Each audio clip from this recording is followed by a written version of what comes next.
और इसी क्रम पर प्रभावित हुई आपने बहन नित्य नित्य की भांति आज भी हम लोगों को मां संध्या देवी की मतलब उपासना एवं अर्चना हेतु अभिषेक किया गया। पूज्य श्री गुरुदेव की आज्ञा हमें शिरोधार्य है। बड़ा ही सौभाग्यशाली होता है तो हमें जो गुरु आज्ञा का पालन करता है, गुरु चरणों की सेवा करता है, गुरुदेव के चरणों से प्रेम करता है, जे गुरुपद अंबुज अनुरागी ते लोक वेद प्रभागी, लोक और वेद दोनों में प्रभागी हो जाता है वह कौन? जो गुरुदेव भगवान की सेवा करता है। संसार की सारी सुख संपत्ति उस व्यक्ति को प्राप्त हो जाती है जो गुरुदेव भगवान के चरणों की रज को अपने मस्तक से धारण करता है। जे गुरु चरण रेणु सिर धरहि तेजल सकल विभव बस करहि। और लक्ष्मण इसलिए कह रहा है क्योंकि लक्ष्मण ये व्यक्ति देखता है और इस संसार में जैसा दृश्य अपने नेत्रों से देखता ठीक वैसा ही प्रभाव व्यक्ति के अंदर मन में पड़ता। लेकिन वर्तमान समय की विडंबना ये है राधे भैया, लोगों को जो देखना चाहिए वो लोग नहीं देखना चाहते, जो नहीं देखना चाहिए वो देखने के लिए ये नेत्र जलायित रहा करते हैं। तो व्यर्थ है वह मानव का शरीर जो 84 लाख योनियों में भ्रमण करने के बाद व्यक्ति को एक बार प्राप्त होता, और ऐसा मानव शरीर मिलने के पश्चात जो व्यक्ति संसार में रहकर अनुचित दृश्यों को देखना चाहते हैं। अरे परमात्मा के द्वारा हमें नेत्र क्यों मिले? बोले बनसे पूछोगे उत्तर एक ही प्राप्त होगा कि है आंख का जो प्रभु चरण का दर्शन किया गया, नेत्र वह धन है जो भगवान का रूप देखने के लिए ललायित रहे। नेत्र वो व्यर्थ है जो संसार के अनुचित दृश्य देखना चाहते हैं। लक्ष्मण ही नहीं कहता कि आप नेत्रों से देखें ना, नेत्र हमें देखने के लिए प्राप्त हुए, लेकिन देखा क्या जाए? तो हमारा शास्त्र हमें बताता है अवश्य देखिए देखन जोगो, जो देखने योग्य है उसे देखा जाए, लेकिन जो नहीं है उसे व्यक्ति को ठीक उसी प्रकार से त्याग देना चाहिए। जैसे चंद्र की जैसे भाद्रपद शुक्ल पक्ष की चतुर्थी का दर्शन व्यक्ति को नहीं करना चाहिए, यदि किया जाता है उसका परिणाम हमें अच्छा प्राप्त नहीं होगा। ठीक वैसे हम उन दृश्यों को न देखें जिससे हमारे मन पर हमारे परिवार पर उनका बुरा प्रभाव पड़े। और लक्ष्मण जो देखता इस संसार का प्रत्येक प्राणी देखने लग जाएगा तो धरती स्वर्ग से बढ़कर हो जाएगी, ऐसा मुझे विश्वास है। लक्ष्मण देखता क्या है कि प्रातःकाल उठ गए रघुनाथा, माता पिता गुरु न होई। जिस समय सवेरा होता है बड़े भैया उठकर माता पिता गुरुजनों के सम्मान करते हैं। क्यों ना करें? क्योंकि हमारा जन्म ऐसे देश में हुआ जिस देश को भी माता कहा जाता है। हमारा जन्म ऐसे देश में हुआ जहां पर वृक्ष होने पर तुलसी को माता, नदी होने पर गंगा और यमुना को माता, पशु होने पर गाय को भी माता शब्द से संबोधित किया जाता है। इसी मिट्टी के पुत्र अपने अंधे माता पिता को कंधों में बिठाकर चारों तीर्थों की यात्रा करवाते थे। ये थी हमारी संस्कृति, ये थे हमारे संस्कार, ये था राम लीला देखने का फल, भगवान की कथा सुनने का फल कि पुत्र माता पिता की सेवा किया करते थे। क्यों? क्योंकि माँ के लिए हमारे कवियों ने कह दिया कि माँ की दुआ कभी खाली नहीं जाती, ये बात उस परमात्मा से भी खाली नहीं जाती। बर्तन मांझ कर पाल लेती है 4 बेटों को एक माँ, लेकिन वर्तमान में उन्हीं 4 बेटों से एक माँ पाली नहीं जाती। और ये स्थिति उस देश की है जिस देश में गंगा बहती है। कारण क्या है?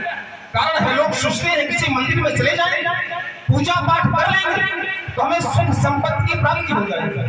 तो गलत सोचते हैं लोग, क्योंकि पुत्र के लिए तो माता पिता ही परमात्मा होते हैं। ऐसा हमारे वेद कहते हैं कि सर्वतीर्थमयी माता सर्वदेव मया पिता मातरम पितरम तस्मात् सर्वतले पूज्य। यदि घर में बैठी माता प्रसन्न नहीं तो मंदिर में बैठी माँ कभी प्रसन्न होने वाली नहीं। जिस दिन व्यक्ति को अपने घर में बैठी माँ में उस मंदिर में बैठी माँ का दर्शन होने लगेगा, उस दिन व्यक्ति का जीवन व्यासी धन्य हो जाएगा। गुरु आदेश प्राप्त हुआ संध्या वंदन। संध्या की कोई मूर्ति नहीं होती। संध्या के समय प्रत्येक व्यक्ति को अपने इष्ट करना चाहिए, अपने इष्ट का गुणानुवाद करना चाहिए। महाप्रभु संध्या के समय में आपने अद्भुत भवन भगवान शंकर का ध्यान किया, पर मैं विचार करने लगा देवता कि आखिरकार मैं ध्यान करूं तो किसका करूं? भाई ध्यान भी उसका किया जाता है जो हमारे सन्मुख ना हो, दूर हो, अप्रत्यक्ष हो, पर मेरे इष्ट मेरे आराध्य तो मेरे निकट है, और आप हमारे ही निकट में, आप तो प्रत्येक जनमानस के निकट है। पर दुर्भाग्य इस मानव का है कि लोग जान नहीं पाते, जानता भी वही है जिसे आप जनाते सोई जाने, जिसे देव जनाई, और जो जान जाता है तो करता क्या है, जाने तो तुम्हें भई जाए। मैंने आपको जाना, जानने के बाद माना 12 ही निज हित पति जानी, लक्ष्मण राम चरण रति बानी, बंदव नाम राम रघुवर हेत प्रसाद भान हिम करो, प्रसाद की लकार भान की अकार हिमकर की मकार, रकार अकार मकार शब्द बना राम, साधक सिद्ध विमुक्त उदासी, कवि कोविद कृतज्ञ सन्यासी, जोगी सूर तापस ज्ञानी, धर्म निरत पंडित विज्ञानी, लेकिन तरय अभिन से मम स्वामी श्री राम नमामि नमामि नमामि। प्रेमी जन एक बार प्रेम से बोलेंगे प्रभु श्री रामचंद्र की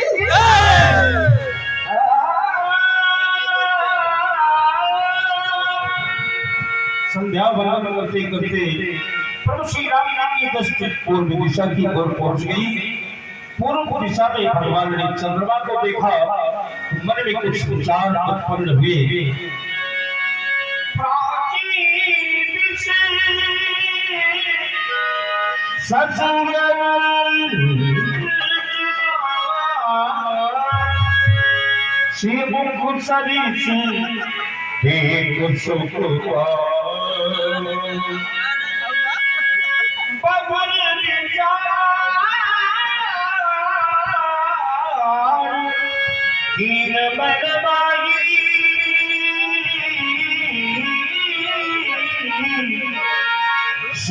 बदल सब कर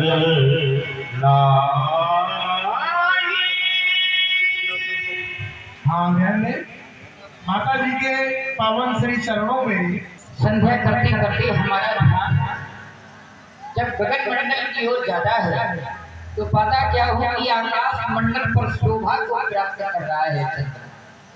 शोभायमान है चंद्रमा, मानो यह कहना चाहता है कि मैं सीता के मुख के समान हूं। परंतु है कलानाथ, समता तो वहां होती है जहां समानता होती है। अरे गुणों की खान हो तुम चंद्रमा, गुणों की खान है सीता। गुण और अवगुण एक समान नहीं हुआ करते।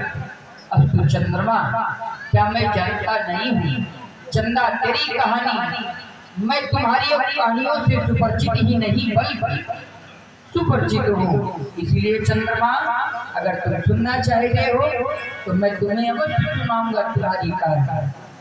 हे कलानाथ, क्या मैं जानता नहीं हूँ चंदा तेरी कहानी। ओ